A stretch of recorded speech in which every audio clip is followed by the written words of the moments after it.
पंडित जी डरे सहमे से कई देर तक चुप रहे। उनके पास अब ऐसा कोई उपाय नहीं था जिसे करके वो कल्कि को रोक सकें। गुरुजी, ऐसे चुप रहने का क्या अर्थ है? मैं यही सोच रहा हूं मुकुंद, आखिर ये कल्कि ठाकुर के परिवार के पीछे क्यों पड़ी है? जैसा कि मुझे पता है, पूरे 30 साल से कल्कि एक रहस्य बन चुकी है। मैंने अपनी तरफ से इस चुड़ैल को रोकने के कई प्रयास कर लिए हैं, लेकिन ये हर बार मुझे मात दे देती है और एक एक करके ठाकुरों के खानदान को मौत के घाट उतार रही है। आखिर वजह क्या है? तो क्या कल्कि को खत्म करने की कोई उपाय नहीं है आपके पास? नहीं, मेरे पास उसको रोकने के ही उपाय हैं। लेकिन अगर कोई मेरे उपाय पर विश्वास नहीं करेगा तो कैसे होगा? ठाकुर परिवार के लोगों को मैं अच्छे से कह चुका हूं, लेकिन वो मानते ही नहीं। उस दिन अगर अधीरा हमारे पास होता तो ये होता ही नहीं। तो इसका मतलब अब कुछ नहीं हो सकता है।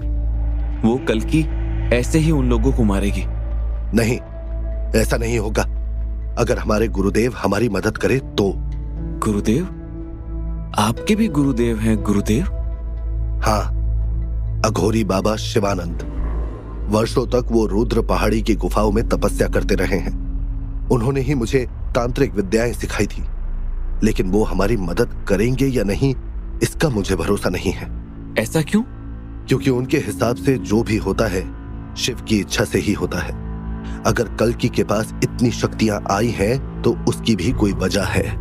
मगर गुरुदेव, ऐसे तो वो सबको मार देगी। वो गांव के मर्दों को भी तो अपना शिकार बनाती है ना। अगर कोई दुष्ट आत्मा किसी का बुरा कर रही है, किसी को मार रही है, तो फिर उसका अंत करना आवश्यक हो जाता है। भगवान राम ने भी तो दानवराज रावण का अंत किया था। कृष्ण ने भी तो कंस को मारा था। महाभारत भी तो हुई थी। और अगर अब कल्कि जैसी कोई दुरात्मा किसी का बुरा कर रही है तो फिर उसका अंत भी जरूरी है। क्या पता गुरुदेव को अगर ये बात बताई जाए तो वो हमारी सहायता कर दें। बात तो तुम ठीक कर रहे हो मुकुंद, हमें गुरुदेव से मिलना चाहिए। लेकिन क्या गुरुदेव? हाँ, लेकिन हम अभी नहीं मिल सकते हैं उनसे। आज से 4 दिन बाद पखवाड़े का पहला सोमवार है। ऐसे में वो अगले 4 दिन तक भगवान शिव की घोर साधना करेंगे, यानी हम अगले 4 दिन तक उनसे मिल नहीं सकते हैं। पंडित जी के तीनों शिष्य भी दुखी हो गए। हालांकि उन्हें आस थी कि 4 दिन बाद पंडित जी के गुरुदेव उनकी मदद करेंगे। इधर पंडित जी अपने गुरुदेव का ध्यान किया। उनकी आंखों के सामने भस्म को अपने जिस्म पर लगाए एक साधु दिखाई देता है, जिसकी जटाएं खुली हुई थी। उसके आगे एक इंसानी खोपड़ी रखी हुई थी, जिसको उसने अभिमंत्रित कर रखा था। गुफा में वो साधु यज्ञ कर रहा था। वो लगातार आहुतियां दे रहा था। ये सब देखकर पंडित जी के चेहरे पर मुस्कान आ गई। वो मन ही मन उस अघोरी बाबा को प्रणाम करते हैं। हालांकि कल्कि को ना हरा पाने का दुख उनके चेहरे पर साफ दिखाई दे रहा था। उनके दिल में अब भी वही सवाल कौंध रहा था कि आखिर हवेली के अंदर प्रवेश करने के लिए कल्कि की मदद किसने की थी और कल्कि की नजर अधीरा पर कब से थी। वो यही सब सोचते सोचते ध्यान करने लग गए। 15 दिन पहले की बात है। उदयवाड़ा गांव की खूबसूरती केवल दिखने में ही नहीं थी, बल्कि ये गांव अपनी एक और खास चीज के लिए जाना जाता था। बसंत पंचमी के दिन इस गांव में कुश्ती का आयोजन किया जाता था, जिसमें 2 गांव के पहलवान भाग लेते थे। एक उदयवाड़ा गांव के पहलवान और दूसरे थे उदयवाड़ा गांव के ही पास के गांव सहारनपुर के पहलवान। दोनों ही गांव बरसों से चली आ रही परंपरा को निभाते थे। उदयवाड़ा गांव के ठाकुर सूरजभान सिंह और सहारनपुर गांव के सरपंच जमींदार करतार सिंह के बीच बिल्कुल भी नहीं बनती थी। वो दोनों ही एक दूसरे के कट्टर दुश्मन थे। जमींदार करतार सिंह 70 बरस के हो चुके थे, लेकिन फिर भी कुश्ती के प्रति उनका जुनून अब भी उतना ही था। इस बार भी वो अपने गांव के कई पहलवानों के साथ शिव मंदिर के पास स्थित अखाड़े में आने वाले थे। तो वहीं दूसरी तरफ ठाकुर सूरजभान सिंह ने भी अपने गांव के पहलवानों को तैयार कर रखा था। सैकड़ों की संख्या में महिलाएं, बच्चे और गांव के लोग बसंत पंचमी के मौके पर मौजूद होते थे। सूरजभान सिंह मजबूत कद काठी, चौड़ी छाती और ऊंचे कद वाले थे। वो दिखने में एक दानव की तरह लगते थे, तो वहीं अधीरा भी कम नहीं लग रहा था। वो भी पहलवानी करता था और कई बार सहारनपुर गांव के पहलवानों को पटकनी देकर ट्रॉफी को उदयवाड़ा की झोली में डाल चुका था। जमींदार करतार सिंह पिछले काफी बरसों से उदयवाड़ा गांव के पहलवानों को अपने गांव के पहलवानों के हाथों हारता हुआ देखना चाहते थे, लेकिन पिछले 30 सालों से सहारनपुर गांव का कोई भी पहलवान एक भी बार ट्रॉफी नहीं जीत पाया था। लेकिन इस बार सहारनपुर के सरपंच जमींदार करतार सिंह कुछ और ही मंशा लेकर आए थे। उन्होंने तय कर लिया था कि इस बार वो उदयवाड़ा के पहलवानों को हरा कर ही रहेंगे। यही वजह थी कि इस बार बसंत पंचमी के अवसर पर उदयवाड़ा के ठाकुर से भी ज्यादा अगर किसी को इंतजार था तो वो थे जमींदार करतार सिंह। वो अपने बरसों की हारों का बदला एक ही बार में लेना चाहते थे। उन्होंने इस बार अपने पहलवानों को तैयारी के पैसे दिए थे और उनके सभी पहलवान छत्रसाल में तैयारी करने के लिए गए थे। आखिरकार वो मौका आ ही गया था। आज बसंत पंचमी थी। शाम के 5 बज रहे थे।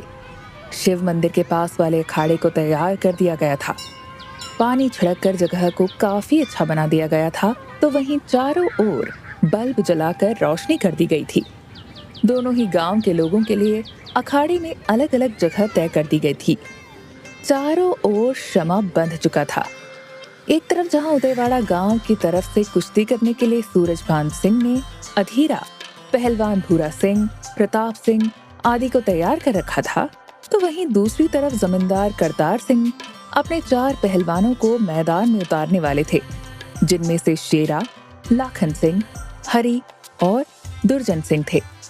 पहलवान शेरा उन सब में सबसे ज्यादा ताकतवर लग रहा था। इस बार जमींदार करतार सिंह ने उसे स्पेशल रूप से छात्रशाल स्टेडियम में तैयारी करवाई थी। वो सब अपने शरीर पर मालिश करवा रहे थे। तभी माइक पर अनाउंसमेंट हुई। भाइयों और बहनों, भाई राम सिंह की तरफ से आप सबने राम राम। कुछ ही देर में आप सबके सामने कुश्ती का खेल शुरू किया जाएगा। आज एक बार फिर दोनों ही गांवों के पहलवान जी भर के जोर आजमाइश करेंगे और अपने अपने गांव के सरपंचों की इज्जत को मिट्टी में मिलने से बचाएंगे। तो देर किस बात की, सब लोग अपनी अपनी जगह बैठ जाओ। कुछ ही देर में कुश्ती का खेल शुरू होगा। जो खूनी भी हो जाए तो कोई गम नहीं होगा। तब तक आप सब इंतजार कीजिए और इस मौके का मजा लीजिए। माइक पर जैसे ही राम सिंह ने कहा, जमींदार करतार सिंह के गांव का पहलवान शेरा वर्जिश करने लग गया। उसकी बॉडी देखने लायक थी। ऐसा लग रहा था आज वो ठाकुर सूरजभान सिंह के गांव के सभी पहलवानों का कचूमर निकाल देगा। अधीरा और ठाकुर सूरजभान सिंह ने जैसे ही उसे देखा, उन दोनों की सिट्टी पिट्टी गुम हो गई। अधीरा, इस बार लग रहा है करतारा ने शेरा को खूब तैयारी करवाई है। तुम्हें इसे पक्का हराना है, वरना तुम जानते हो ना इसका परिणाम क्या होगा। अगर हमारी हार हुई तो उस प्रथा के अनुसार। कैसी बातें कर रहे हो आप बाबा? अधीरा के रहते हुए आपको झुकना नहीं पड़ेगा। आप चिंता ना करो, आप तो बस अपने भतीजे पर भरोसा रखो। अधीरा ने बोल तो दिया, लेकिन उसने जैसे ही शेरा को देखा, उसकी खुद की हालत खराब हो गई। वो सच में बहुत ताकतवर था। उसके डोले और छाती बहुत मजबूत लग रहे थे। वो अधीरा से दुगना ताकतवर लग रहा था। उसे देखकर अधीरा को समझ नहीं आ रहा था आखिर अपने से दोगुनी ताकत वाले उस पहलवान को भला कैसे हराएगा। आखिर क्या हरा पाएगा अधीरा शेरा को, या फिर इस बार होगी सहारनपुर की जीत? अगर सहारनपुर गांव जीत गया तो फिर कौन सी प्रथा का पालन करना होगा जिसके डर से ठाकुर का मुंह सूख गया है? आगे की कहानी सुनने के लिए चैनल को सब्सक्राइब कर ले, जिससे पूरी कहानी सुन सकें।